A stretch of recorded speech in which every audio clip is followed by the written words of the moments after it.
Jadi mungkin sekilas pertanyaannya biasa gitu kan, tapi kan nggak tahu apa yang sedang dirasakan oleh orang yang ditanya itu. Bisa jadi keadaannya lagi berbeda-beda karena keadaannya berbeda-beda. Bisa jadi pertanyaan yang biasa tersebut yang menurut dia biasa menyakiti hati orang tersebut yang ditanyanya. Tanya kapan nikah, misalkan.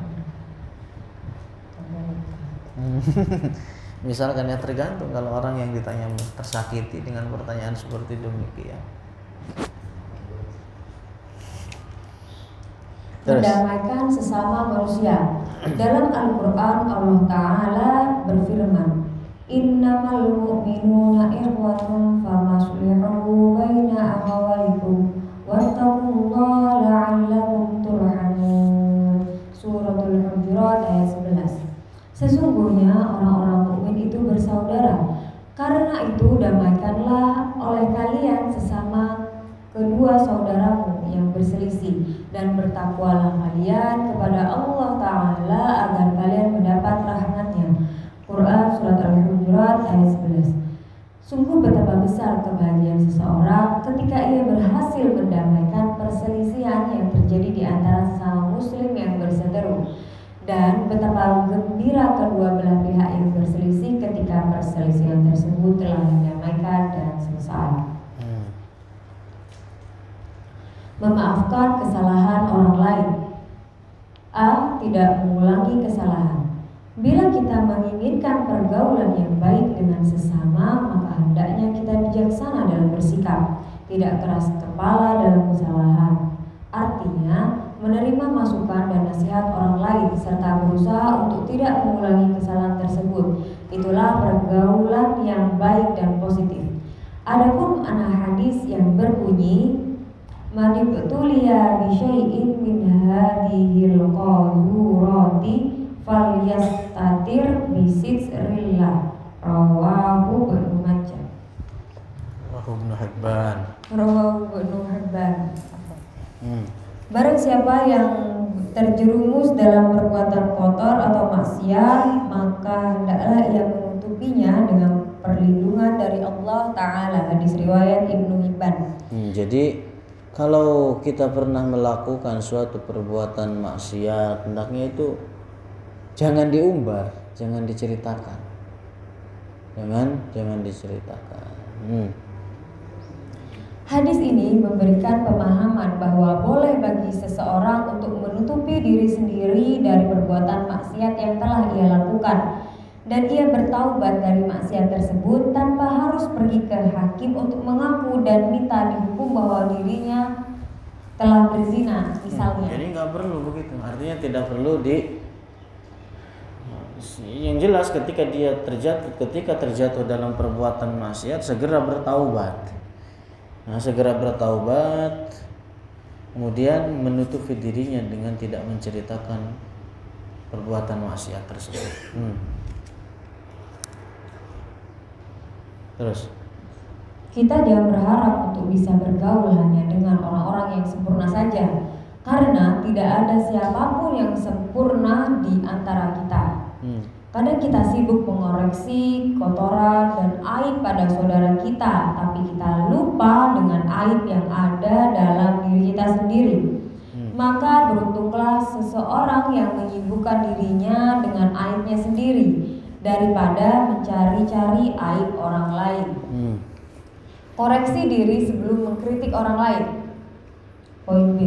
Orang yang berakal dan cerdas adalah seorang yang disibukkan dengan perbaiki aibnya sendiri daripada mencari-cari aib orang lain. Aib itu ada dua macam. Pertama, ada kalanya aib yang berkaitan dengan perbuatan seseorang yang ia lakukan dengan kesadarannya. Yang kedua, ada kalanya aib yang tidak ada kaitannya dengan perbuatan tetapi terkait fisik seperti wajah yang buruk rupa atau lainnya. Baik aib dalam makna pertama atau makna kedua, selayaknya kita tidak disibukkan dengan itu dari orang lain. Al-Imam Ahmad Ar-Rifai berkata, seseorang tidak akan dekat dengan derajat kewalian apabila ia memandang kecil atau memandang hina orang lain dan memandang besar dirinya sendiri. Allah, orang sombong itu perumpamaannya seperti orang sombong itu memandang orang lain kecil, merasa dirinya besar, tinggi, memandang orang lain kecil. Tapi orang yang dipandangin memandang kepada dirinya apa? Kecil juga. Orang berada di atas kemudian melihat ke bawah, kira-kira ngelihatnya apa? Kecil apa enggak? Tapi yang balik dari bawah lihat ke atas gimana? Kecil juga. Gitu. Paham itu? Ngerti enggak? Ngerti? Hah? Udah pernah naik ke atas masjid ini, melihat orang di bawah kecil apa enggak? Kecil. Orang yang di bawah ngelihat ke ente ke atas kecil apa enggak? Kecil juga ya, begitu perumpamaannya orang sombong. Mereka memandang kepada orang lain kecil, tapi yang memandang orang lain memandang kepada dirinya juga sama kecil. Gitu, paham? Al-Imam Asy-Syafi'i berkata, seorang yang menganggap dirinya di atas derajat orang lain, maka Allah Ta'ala akan mengembalikan orang tersebut kepada derajatnya. Artinya bahwa Allah Ta'ala akan membuka hakikat orang tersebut di hadapan orang lain dalam derajatnya yang mungkin jauh lebih rendah. Perkataan Al-Imam Asy-Syafi'i ini memberikan penegasan bagi kita dan tekanan agar supaya kita senantiasa rendah hati. Sikap kita ketika orang lain berbuat salah. Dalam sebuah hadis diriwayatkan, Muawiyah bin Al-Hakam As-Sulami berkata, Baina ana usolli. Baina itu artinya bainana begitu.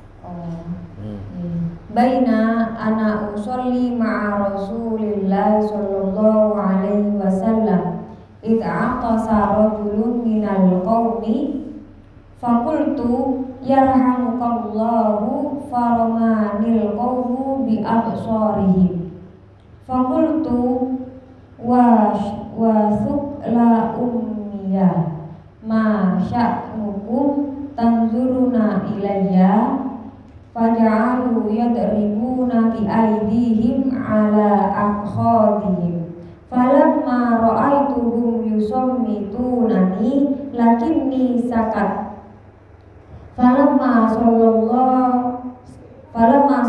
Rasulullah sallallahu alaihi wasallam fa bi abi huwa wa ummi ma ra'aitu mu'alliman qablahu wala ba'dahu ahsana ta'liman minhu fawallahi ma kaharani wala darabani wala syatamani qala inna hadhihi sholata la yasluhu fiha syai'un min kalamin nasi innama huwa tasbihu wa takbiru wa qiraatul Qur'an. Ketika aku sedang sholat bersama Rasulullah, tiba-tiba ada seorang yang bersin. Lalu aku berkata baginya, yarhamukallah, semoga Allah Ta'ala merahmatimu. Maka semua orang mengarahkan pandangan kepadaku. Lalu aku berkata, alangkah malangnya diriku, mengapa kalian semua memandang ke arahku? Maka mereka menepuk paha mereka dengan tangan. Aku melihat mereka ingin membuatku diam, maka aku pun hanya diam. Ketika Rasulullah selesai sholat, demi ayah dan ibuku sebagai jaminan baginya, aku tidak pernah melihat seorang pengajar sebelumnya dan sesudahnya yang lebih baik dari cara mengajar Rasulullah. Demi Allah Ta'ala, beliau tidak menghardikku, tidak memukulku, tidak pula mencelaku. Beliau hanya bersabda, sesungguhnya dalam sholat ini tidak boleh sedikit pun ada pembicaraan sesama manusia. Yang boleh hanya tasbih, takbir, dan bacaan Al-Quran.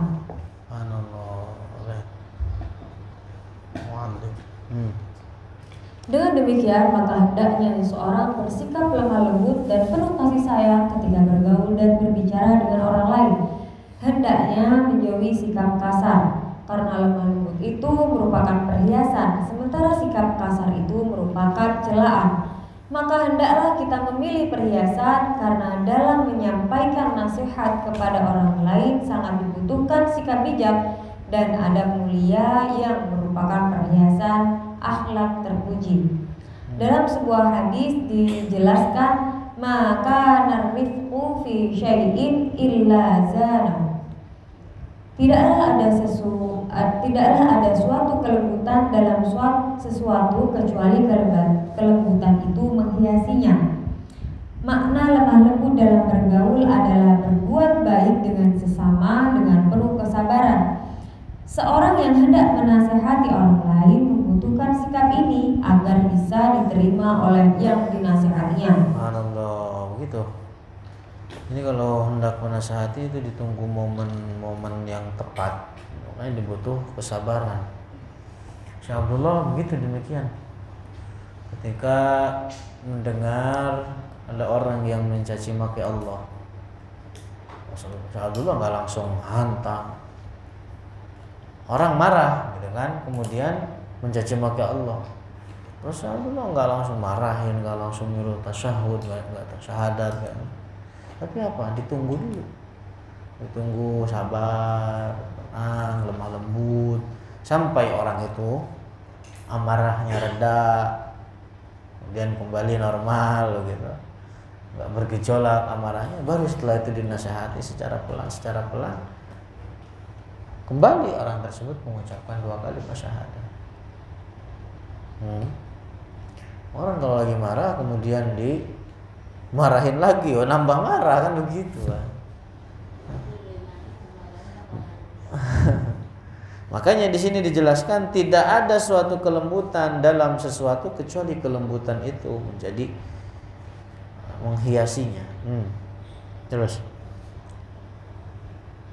Makna lemah lembut dalam bergaul adalah berbuat baik dengan sesama dengan penuh kesabaran.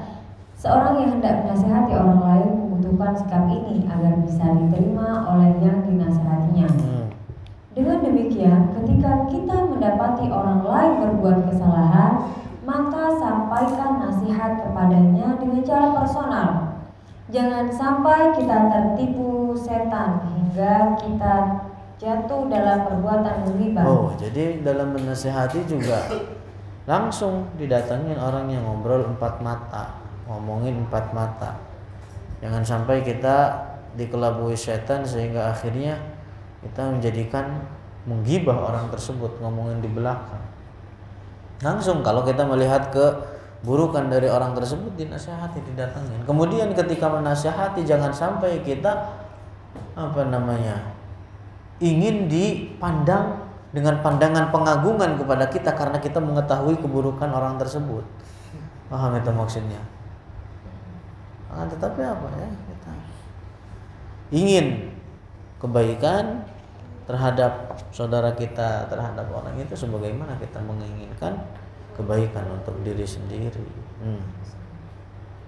Ketika kita menyampaikan nasihat bagi seseorang, jangan sampai kita merasa senang karena kita mengetahui kekurangan orang tersebut. Jangan menampakkan ketika menasihati kita dengan tampak senang, tampak agar orang dia memandang kita dengan pandangan pengagungan, pandangan menghormati, gitu. Karena kita tahu kekurangan, karena kita tahu bahwa orang tersebut telah melakukan kesalahan. Jangan demikian. Lalu ia memandang kita dengan pandangan menghormat. Terus? Dan sementara kita memandangnya dengan pandangan hina. Ingatlah, ketika kita menyampaikan nasihat, di antara tujuannya adalah membebaskan dia dari kesalahannya. Hendaklah kita merasa sedih dengan keadaan orang tersebut sebagaimana kita bersedih atas diri kita sendiri seandainya kekurangan atau keburukan itu terjadi pada diri sendiri. Dalam sebuah hadis disebutkan, al-mu'minu mir'atul akhi. Seorang mukmin adalah cermin bagi saudaranya sesama mukmin. Hadis riwayat Bukhari. Cermin adalah alat yang digunakan seseorang untuk melihat wajah dengan tujuan untuk mempercantik dirinya atau menghilangkan sesuatu yang tidak ia sukai dari wajah tersebut. Rasulullah dalam hadis ini menyerupakan seorang mukmin dengan cermin.